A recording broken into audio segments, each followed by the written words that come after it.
इस वक्त मैं Mumbai wholesales gold jeweller association के ऑफिस में मेरे साथ सेक्रेटरी श्रेयांश जी हैं। उनसे जानने की कोशिश करते हैं कि नरेंद्र मोदी के इस स्टेटमेंट से झबेरी बाजार में क्या असर पड़ा है।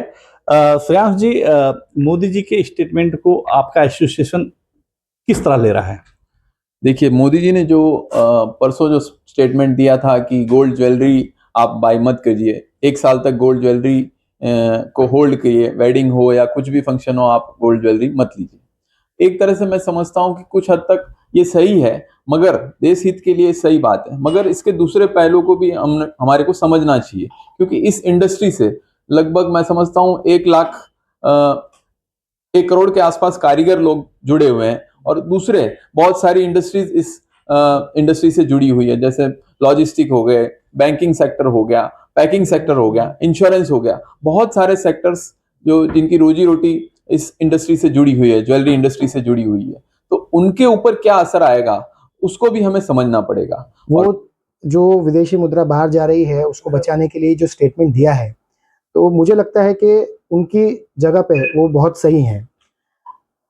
जहाँ तक हमारे बिजनेस की बात है, तो देखिए हमारे ये स्टेटमेंट से जो कस्टमर्स का फ्लो कम होगा या ग्राहकी कम होगी, उससे फर्क तो डेफिनेटली पड़ेगा, लेकिन देश हित के लिए अगर उन्होंने ये कहा है तो डेफिनेटली सही कहा है और हम इसका समर्थन करते हैं। दोस्तों, इस वक्त मैं मुंबई के दागीना बाजार में हूं और खास करके मोदी जी के सोने वाले सेंटेंस को लेकर बाजार में काफी गहमा गहमी है।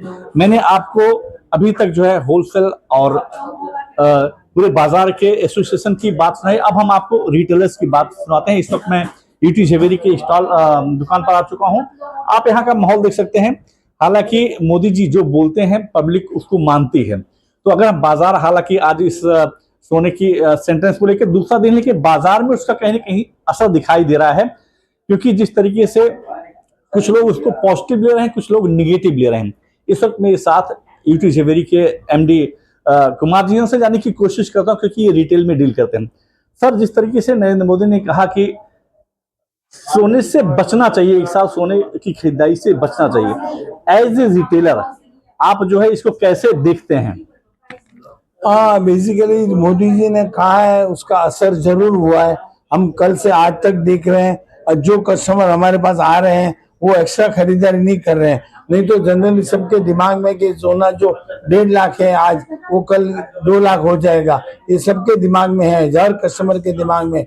लेकिन सोना अभी एक्स्ट्रा खरीद नहीं करनी, क्योंकि मोदी जी ने कहा है और मोदी जी के इस वचनों का हर कोई पालन करता है। और वाकई काम जो बुलियन का काम था आज बिल्कुल बंद जैसा हो गया है। लोग खरीदार नहीं मांग रहे, अपना सोना लेके आ रहे हैं और सामने नया सोना लेके जा रहे हैं। मोस्टली काम रिसाइकल गोल्ड से चल रहा है। अपने दर्शकों को मैं बता दूं कि ये जो है गोल्ड रिसाइकलिंग की प्रक्रिया पिछले 1 साल से चल रही है। जिस व्यक्ति के घर में शादी था वो अपने पुराने गोल्ड को नए गोल्ड में कन्वर्ट करता हुआ दिखाई दे रहा है। लेकिन जब से मोदी ने कहा है कि गोल्ड को लेके 1 साल खरीदारी से बचना चाहिए, बाजार में काफी हलचल है।